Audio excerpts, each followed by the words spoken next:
Hello everyone.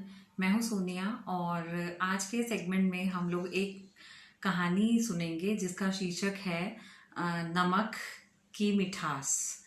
अब आप सोचेंगे कि नमक में तो मिठास होती ही नहीं है, तो फिर ये कैसी कहानी होगी। तो यही जानने के लिए हमारी कहानी सुनते हैं और मज़े लेते हैं। एक बार की बात है, एक पिता अपनी दो बेटियों के साथ में बातें कर रहे थे।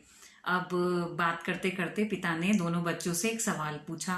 उन्होंने पूछा कि दुनिया में सबसे मीठी चीज क्या है। अब सवाल सुनते ही दोनों बच्चे बहुत ही एक्साइटेड कि इतना इजी सवाल पूछा है पापा ने। तो बड़ी बेटी ने कहा, पापा, चीनी जो है वो सबसे मीठी चीज होती है पूरी दुनिया में।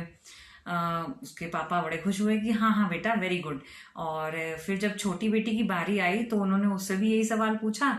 तो उसने जवाब दिया कि पापा, नमक जो है वो सबसे मीठी चीज होती है पूरी दुनिया में। अब पापा हैरान कि ये क्या बोल रही है ऐसे, मतलब उसके दिमाग में ये बात आई भी कैसे। अब बाप और बेटी दोनों के दोनों इस बात पर बहस कर रहे थे। करते करते हुआ क्या, बहुत देर हो गई और उन्हें, उसके पापा को जो था, गुस्सा आया कि ये तुम क्या बोल रही हो।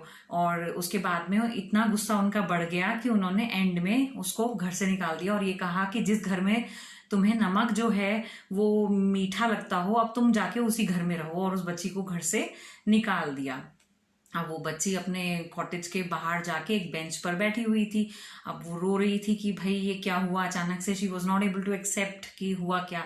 और फिर क्या हुआ कि दुखी थी बेचारी, तो वो बैठी बैठी गाना गाने लगी और अपना दुख जो है वो गाने के माध्यम से थोड़ा सही करने लगी। अब महसूस, मतलब लगे कि भूलने की कोशिश करने लगी। अब जब वो गाना गा रही थी तो शाम हो गई गाते गाते। फिर क्या हुआ कि वहां से एक राजकुमार जो था वो शिकार के लिए गया था जंगल में। और शिकार करने के बाद में जब उसे घर लौटना था तो वो अपना घर का रास्ता भूल गया। अब इस लड़की की आवाज उसको सुनाई आई शाम के समय पर। तो वो आवाज सुनते सुनते उस लड़की तक पहुंच गया कि कोई है वहां जो मुझे मेरे घर का रास्ता बता सकता है।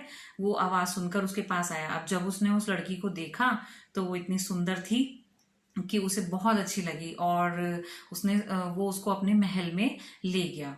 अब उन्होंने सोचा कि उन दोनों, मतलब राजा ने, प्रिंस जो था, उसने सोचा कि मैं इससे मैरिज करूंगा।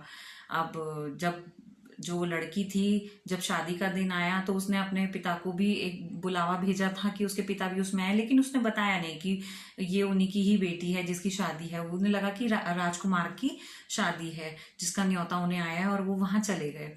तो जब पिता वहां पहुंचे तो वहां क्या हुआ कि जितने भी गेस्ट थे सब लोग खाने के टाइम पर जब खाना खा रहे थे, वहां पर जब खाना खा रहे थे तो सब लोग कंप्लेन्स करते हुए दिखाई दिए। और फिर थोड़ी देर में पता चला कि जितनी भी वहां डिशेस थी उनमें नमक नहीं था।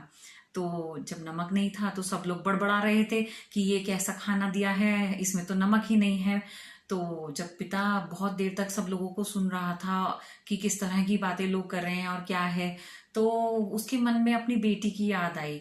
और वो सोचने लगा कि हाँ, नमक तो सच में ही बहुत मीठा चीज होता है पूरी दुनिया की। क्योंकि ये मेरी बेटी ने भी कहा था मुझे, लेकिन काश मैं उसको देख पाता और मैं उससे माफी मांग पाता कि मैं कितना मतलब परेशान हूँ कि उसके ना होने से, और मैं बहुत ही पछतावा फील कर रहा हूँ।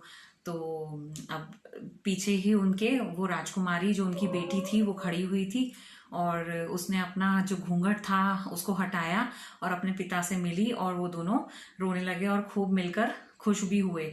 तो ये छोटी सी कहानी थी जिससे हमें समझ में आता है कि अब आप सोचिए कि नमक की मिठास उस आदमी को तब महसूस हुई जब उसने उस दुख को सच में ही झेला।